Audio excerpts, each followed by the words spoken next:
Is it working? Yeah. Hello world. Hello YouTube. So, that was a heck of a week. You have no idea. We lost the AC on the fifth wheel. It just blew it out. It just couldn't do it. Now we have to buy another one at better than $700 that we really don't have, but that's regardless. Here in about 3 months we won't need it until the next 6 months. What, Fred? Jeez. Anyway, so that set us back a few days. Right now I'm packing stuff up, this and that, but it got so hot that, you know, it burnt the air. It actually burnt the air. Hey! No call!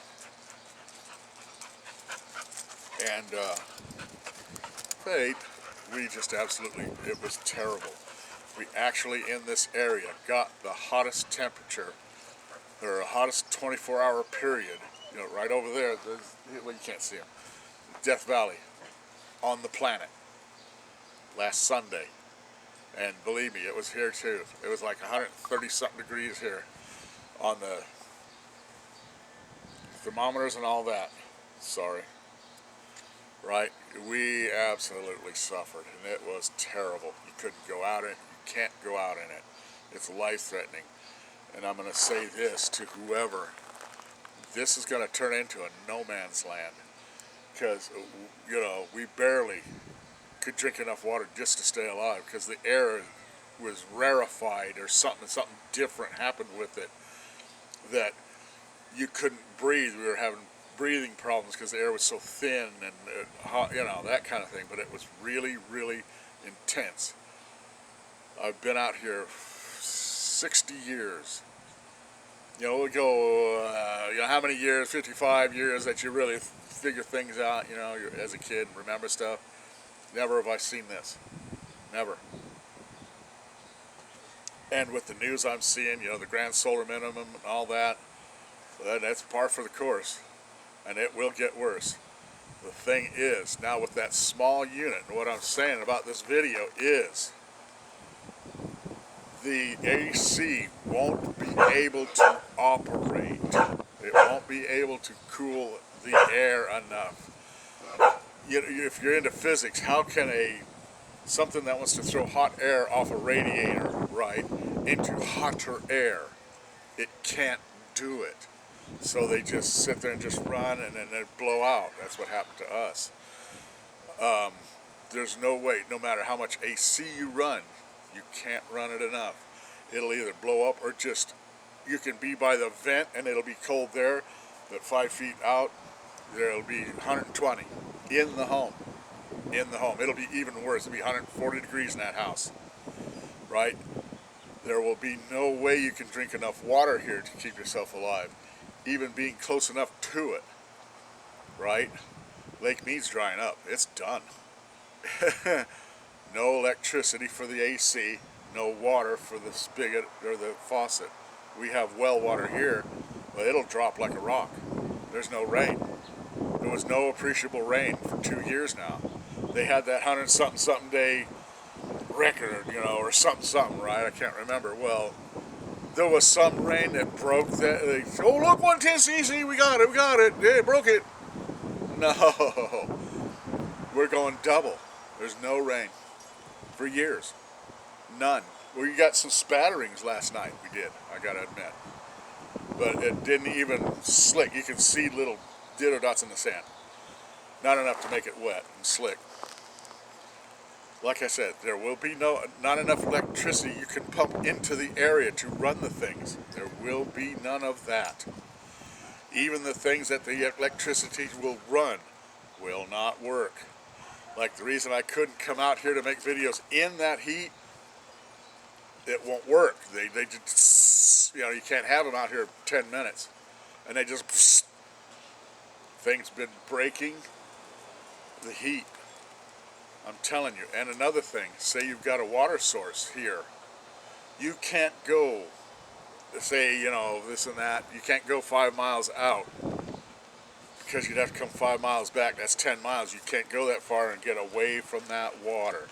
You'd never be able to bug out of here because, like Beatty, when I was living there, I drew a circle around it. 5 mile, 10 mile, 20 mile, 50 mile. I got to over 100 miles before I even came close to an appreciable amount of natural water. How are you going to make that trek when you can't go 20 miles? You won't have the water. You can't come in, it'll be a no man's land, the whole region. And I'm telling you, nothing will work here. Or it will work, but it would not come, no hope of it working enough to live, survive anything down here in this desert. The Arizona desert, the Sonoran is going. Arizona's the first one to lose their water out of Lake Mead. They got level 1, first time in history. That means Arizona's going to get cut off. They're going to start closing the old generator gates to the generators. That's another thing, no generated power, because there's not enough water in Lake Mead to generate the power, not enough head pressure to push the turbines. This will be bad. It'll be amazing, let me tell you. But hey, life's like that. Planet does that kind of thing. So there it is. All right, it's been absolutely, there's no description. Nightmare, horrible, terror, tragic, cataclysmic. That heat was absolutely astounding. And it was different. Things are different now. So, I don't know what to tell you. I know what to tell one person. Let's go. Come on. Give me a call. Give me my number. Because we got to go. There will be no living down here by the Mexican border. Arizona, Southern California, Southern Nevada. About the 39th parallel latitude. Above, maybe you'll get something. Below that, forget it. Forget it.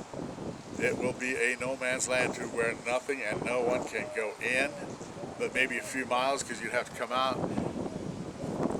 Like I said, draw a circle around where you're at and see what you got around you. Realistically. Don't sit there, oh, yeah, no. Another thing, you've got to realize with this going on, this and all that.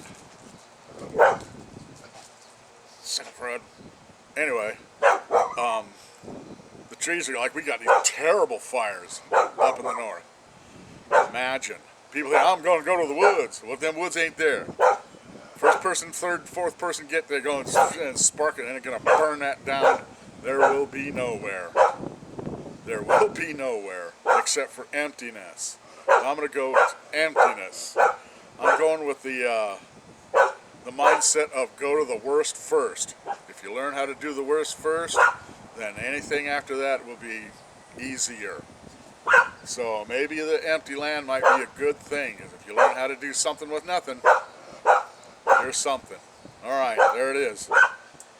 So, Amber, come on. Time to go. We love you, dear. Let's go. Live by your wits, not by your worries. Mr. Potato! All right, peace. Bye.